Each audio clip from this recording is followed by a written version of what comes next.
Oi, gente, tudo bem? Hoje eu tô aqui para compartilhar um pouquinho com vocês algumas reflexões, algumas coisas que eu vivi no período de férias. Eu fiquei bastante tempo fora e talvez tenha sido não a primeira vez, ou talvez sim, talvez a primeira vez que eu tenha viajado com meu filho sozinha, assim, só eu e ele. Lógico, eu tava sempre na companhia de amigos, de outras pessoas, mas a primeira vez talvez que eu tenha viajado, assim, por tanto tempo só eu e ele, né? Então nós ficamos 40 dias fora e foi uma experiência, assim, bem interessante de se observar. Primeiro que, assim, é muito engraçado, né? A nossa opinião a respeito das coisas é que as coisas são estáticas. Então a gente cria, né? Eu vou falar de mim, então eu criei uma imagem estática daquilo que eu acreditava que era o meu filho e baseada nessa imagem estática que eu criei a respeito da interpretação que eu tenho do que ele é, eu fiz o planejamento das férias. Então, uma das coisas assim estáticas que eu tinha certeza absoluta que aconteceria era que eu me lembro assim muito bem de que quando eu via minha mãe mora na praia e de que quando a gente vai visitar minha mãe, que o meu filho ficava o dia inteiro na praia pulando onda o dia inteiro sozinho, não tem para ele não tem problema, né? Meu filho é filho único. E a minha mãe, assim, conhece até algumas crianças, mas nunca era, assim, do gosto dele, da idade dele direito. Ou é menina, ou é muito mais nova e ele não queria muito brincar, enfim. Ou muito mais velho, ou uma criança muito mais nova. E, enfim, talvez ele não seja a criança mais fácil, assim, de interagir com outras. Mas, de qualquer maneira, ele não se importava, era um programa super legal que a gente fazia, porque eu ia com a minha mãe à praia, ele ficava lá, ficava feliz, pulando a onda, às vezes a gente fazia um castelo, às vezes a gente ia andar na areia, às vezes eu entrava na água junto com ele, e aí eu podia conversar com a minha mãe, e ele se divertia também. E eu fiquei com essa imagem fixa na minha mente. E quando a gente chegou para viajar com os meus dois amigos, eles também já tinham ido visitar minha mãe junto comigo e eles acharam que também essa era uma realidade ainda atual, né? E na verdade não era. Então meu filho hoje está com 14 anos e aí ele reclamava de areia, de protetor solar, de ficar lá na praia morgando, que chato, não sei o que, enfim. E esse foi um, assim, dos aprendizados de primeiro impacto, porque eu percebi, assim, a minha postura de não olhar para a pessoa com curiosidade, de perguntar a cada instante, porque a cada instante a gente muda, né? Então eu congelei essa imagem na minha mente, uma imagem que eu mesma fiz, congelei essa imagem na minha mente e acreditei que aquilo seria a realidade estática do meu filho para sempre, né? E primeiro, assim, também porque é bem difícil, como mãe, assim, me adaptar a todas as fases, porque elas vão mudando muito rápido. E a cidade é uma idade, assim, meio complicada, porque a criança não é velha o suficiente para ser um adulto, mas também não... Desculpa, gente, o meu alarme tocou e interrompeu o vídeo, mas a criança não é velho o suficiente, né, para ser um adulto e ela também não é jovem ou nova o suficiente para olhar para si e falar eu ainda sou uma criança. Ela nem se permite, né, ser essa criança. Então é uma idade assim bastante complicada, mas para mim o que chamou bem atenção assim nessa viagem foi isso, assim, que tá bem latente de ver que na adolescência é quando a gente começa a ter as nossas primeiras frustrações. Em que sentido?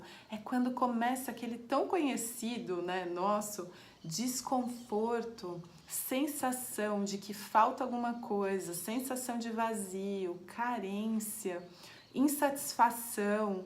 E é que quando isso começa a se manifestar, então até então ele era uma criança bem contente, satisfeita, qualquer coisa estava bom, e agora nem tudo estava bom, né? E aí de repente eu me dei conta, assim, observando o processo dele, e obviamente se eu observo no processo dele, esse também é o meu processo, isso também é algo que eu vivo, né? Mas assim, de observando o processo dele, de perceber muito nitidamente, quase que graficamente, quase que fisicamente, como essa insatisfação, esse descontentamento, essa sensação de que falta alguma coisa começa a se manifestar e como a gente começa assim a projetar isso e colocar para fora, a culpar, a encontrar culpados para esse nosso estado que no fundo é interno, né? E aí, pensando a respeito disso, eu pude perceber e identificar no meu próprio processo, na minha própria adolescência, como isso foi se construindo e como a tendência é ir cada vez mais para fora, né? Então, esses dias eu li um texto, se não me engano era do Moody, onde ele dizia que quando você tá com raiva, desculpa, não era do Moody, era do Brad Blanton, no livro que eu tô lendo a respeito de como criar os seus filhos de maneira, assim, honestamente radical, né? E ele dizia assim que quando a gente está com raiva de alguém, a gente se distanciou um passo da nossa própria raiva. Ou seja, quando a gente está com raiva de alguém, a gente projetou em alguém, a gente acredita que esse alguém é o responsável por aquilo que eu me sinto, e aí eu me distancio um passo da minha raiva no sentido de que eu me distancio, eu dou um passo para trás com relação a encontrar a causa daquilo que eu estou sentindo, né?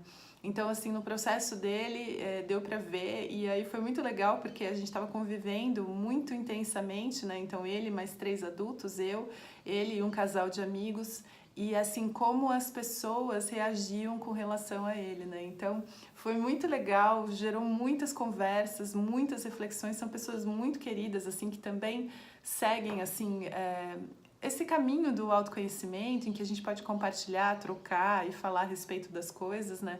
E teve um dia, assim, porque vivendo intensamente tanto tempo juntos, todos os dias, 24 horas por dia, era muito óbvio que uma hora ia aparecer conflito, e teve um dia que a gente teve uma DR em grupo, e foi muito interessante, assim, a conversa, né, de eu colocar e colocar em palavras, até porque era a minha compreensão, aquilo que eu tinha compreendido. Eu espero que essa minha compreensão dure também ao longo do ano, porque meu filho fala, em casa às vezes você fica brava, né? Fico mesmo, às vezes brava.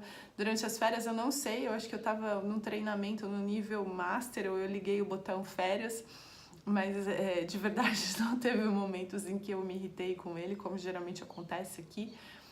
Mas nessa DR em grupo, quando eu comecei a expor aquilo que eu estava enxergando, aí eu comecei a perceber mesmo, né, que ele era criança ali, entre aspas, do grupo, e que para ele, assim, é natural que ele projete, é natural que a frustração dele seja projetada em alguma coisa que esteja acontecendo do lado de fora, que o estranho seria se ele falasse, olha, gente, eu tô muito bravo, mas eu sei que não tem nada a ver com vocês, não tem nada a ver com o que vocês estão falando, vocês não me irritam de forma alguma, sou eu, isso tá vindo de mim, mas que aí cabia a nós, adultos, né, voltar, dar esse passo, um passo mais próximo da nossa raiva, do nosso incômodo, daquilo que a gente está sentindo, e entender que a causa nunca está fora, está sempre aqui dentro, né?